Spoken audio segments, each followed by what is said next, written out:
Well, tonight, House Republicans on the Hill working to put together the votes were told to fulfill President Trump's request for $5 billion in border wall funding. One possible vehicle could be a short-term spending bill that expires in January, but includes funding for the wall and emergency disaster aid for the California wildfires. Keeping up the pressure, the president tweeting today, another very bad terror attack in France. We are going to strengthen our borders even more. Let's bring in Fox News contributor, former acting director of Immigration and Customs Enforcement, Thomas Homan, and senior researcher on immigration and border issues for Human Rights Watch, Clara Long. Welcome to you both. Thank you. Thanks for having me. All right, Thomas, what do you make of the president connecting the French terror attack to our border issues? Some people found that inappropriate. I don't think it's inappropriate. Look, you know, known or suspected terrorists are arrested trying to enter this country every day. And some do come to the southwest border. As the ICE director, I detained some of them that were arrested by the Border Patrol.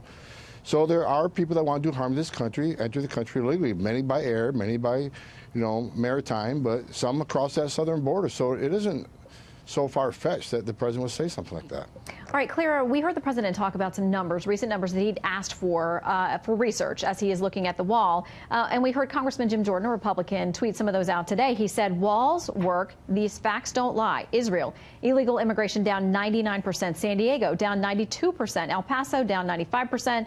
Tucson down 90. Yuma down 95. Let's build the border security wall. Hashtag do what we said. Your reaction? Look, it's not surprising that we have more people crossing the border outside of ports of entry when the United States is metering very severely the number of people who can cross at legal ports of entry.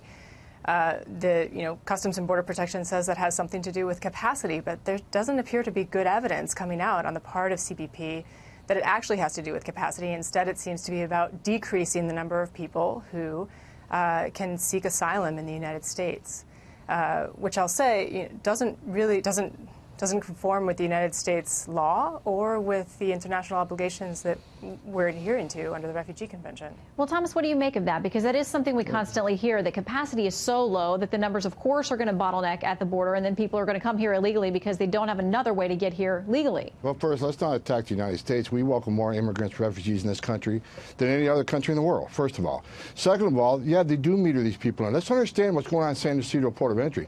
Over 100,000 people are processed at that port of entry every day. So they can certainly shut down legal trade and legal people coming to the United States and concentrate on this, So we have a choice to make. There's legal trade, there's legal business, there are people that are entering this country every day with a visa or some sort of documentation. 100,000 people a day. If you look at the 100 or so they admit to asylum seekers takes about 19% of that workforce. 19% of the workforce for less than 1% of the population come to the port of entry. The men and women of CBP is actually doing a pretty good job considering the amount of work that comes to the largest port of entry in the world. I want to play something from Hogan Gidley from over at the White House talking about Democrats and where they stand on this issue of a border wall, which we saw the very heated discussion in the Oval Office yesterday, and obviously people digging in their heels publicly and privately over this issue. Here's Hogan Gidley. They used to be on the right side of this. They voted themselves. Chuck Schumer, Barack Obama, Hillary Clinton all voted for a border wall. They used to be for securing our borders. They are not for that anymore. Clara, is it simply become political and about opposition to this president? Look, everything's political these days. But the fact is that the border wall, there's not good evidence that a border wall is actually going to increase border security. And let me tell you, as a human rights organization, we're in support of the United States controlling and managing its borders. The question is, how do you invest to do that? And instead of investing in the appropriate resources to say, screen individually, because that's what's needed, as former Director Homan has pointed out, screening people individually so we can tell, so the United States can tell if someone poses a threat or if they have a legitimate asylum claim. Instead of investing in that, the government is proposing to invest in, a wasteful initiative that wouldn't really solve the problems here. Okay, Thomas, I want to get you to respond to something along those lines. A criticism from the ACLU talking about the work that's being done at the border. They say it is hurting innocent people. The headline of this article says President Trump is accelerating the militarization of the southwest border. It says Trump's dangerous promise of a 1,000-mile border wall is likely to cause migrant deaths and more human suffering, devastate the environment, waste taxpayer dollars, and damage border communities. Your response, sir. Well, look, I started my 34 career as a Border Patrol agent, so I wore that uniform, worked at the line. What the president did was it was smart business what he did. 'Cause let me tell you, when they sent the military down there to do all the infrastructure work and to do the sensor monitor and the radar monitor, that put more of the green uniforms on that border. And what's happened? That pushed the cartels out of business. Cartels are upset right now because they can't move their product, because with the additional security on the border, they're losing money. And let me tell you something about the case that just happened. The president tried to make these caravan go through port of entry, saying, I'm not going to let you apply for asylum if you enter illegally.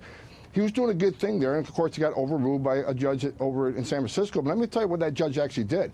These caravans are going to be at a port of entry surrounded by federal agents to keep them safe. The women won't be raped, children won't be abused, they won't be robbed. And what this lawsuit actually did is saying, okay, it's okay if you enter illegally again, so let's go back into the hands of criminal organizations. Yeah, one thing we can agree on, I think, is that these cartels are very, very dangerous for innocent people, the ones who are actually just seeking a better life. All right, Clara and Thomas, thank you both very much. Thank you.